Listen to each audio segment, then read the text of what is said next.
वसंत पंचमी को मां सरस्वती के साथ साथ माता तुलसी के भी पूजा की जाती है। ऐसा माना जाता है कि यदि इस दिन सुहागिन औरतें धोबिन से सुहाग लेती है तो उन्हें अखंड सौभाग्यवती का आशीर्वाद प्राप्त होता है। बसंत पंचमी की पौराणिक कथा। साल 2023 में वसंत पंचमी का त्योहार 26 जनवरी को मनाया जाएगा।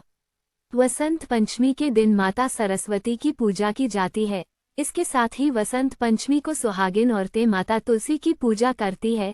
कहा जाता है यदि इस दिन औरतें अपने पति की लंबी आयु के लिए कामना करती है और धोबिन से सुहाग लेती हैं तो उनका यह व्रत सफल माना जाता है। हिंदू धर्म के अनुसार वसंत पंचमी के दिन यदि औरतें सुबह सूर्योदय से पहले उठकर स्नान आदि करके स्वच्छ और पीले रंग की वस्त्र धारण करें, इसके बाद मां सरस्वती और माता तुलसी की पूजा करें। पूजा में माता तुलसी को पीले रंग की चूड़ियां, पीले वस्त्र, पीला सिंदूर और सुहाग का सामान अर्पित करना चाहिए। इसके साथ माता तुलसी को पीले रंग का भोग कुछ मीठा लगाना चाहिए और अपने पति की लंबी आयु और अच्छे जीवन की कामना करनी चाहिए। ऐसा माना जाता है कि यदि धोबिन अपने मांग का सिंदूर सुहागिन औरतों को देती है तो उससे आपके सुहाग की आयु बढ़ती है।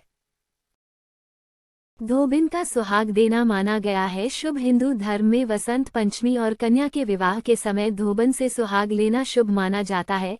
इसकी कथा शिव शक्ति से जुड़ी हुई है, जो इस प्रकार है। पौराणिक कथा के अनुसार एक बार की बात है, एक घर में 3 स्त्रियां थीं, माँ, बेटी और बहू। उनके घर पर अक्सर एक साधु भिक्षा लेने आया करता था। वो साधु बहू को दूधों, नहाओ, पूतो, फलों का आशीर्वाद देता, जबकि बेटी को धर्म, बड़े, गंगा स्नान का। साधु के आशीर्वाद पर माँ ध्यान दे रही थी और एक दिन साधु से पूछ लिया कि तुम बेटी को ऐसा आशीर्वाद क्यों देते हो। तो साधु ने बताया कि तुम्हारी बेटी का सुहाग खंडित है।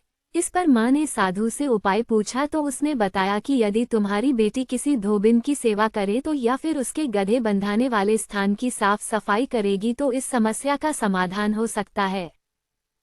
इसके बाद से बेटी ने धोबिन की गधे बंधाने वाली जगह की साफ सफाई शुरू कर दी। धोबिन के पूछने पर लड़की ने सारी बात बताई। बातें सुनकर धोबिन बोली कि तुम पर मेरा आशीर्वाद हमेशा है, जब भी तुम्हारा विवाह हो तो मुझे जरूर बुलाना। जब लड़की का विवाह हुआ तब धोबिन का पति बीमार था, फिर भी लड़की के विवाह का निमंत्रण पाते ही वो आशीर्वाद देने पहुंच गई। फेरों के समय धोबिन ने अपने मांग से सिंदूर लेकर लड़की की मांग में भर दिया और अखंड सौभाग्यवती का आशीर्वाद दिया। जब धोबिन घर लौट रही थी तब उसने देखा कि उसके पति की मृत्यु हो गई है, तो उसने शादी में मिले पुर्वे के 108 टुकड़े किए और शिव शक्ति की आराधना करके पीपल के 108 बार परिक्रमा की। फिर अपनी तर्जनी उंगली को काटकर उससे निकले खून को छिड़का, जिससे उसका पति शिव शक्ति के आशीर्वाद से फिर से जीवित हो उठा। तब से परंपरा चली आ रही है कि यदि कोई भी कन्या शादी की सुबह या वसंत पंचमी के दिन धोबिन से सुहाग लेती है तो उसे अखंड सौभाग्यवती का आशीर्वाद प्राप्त होता है।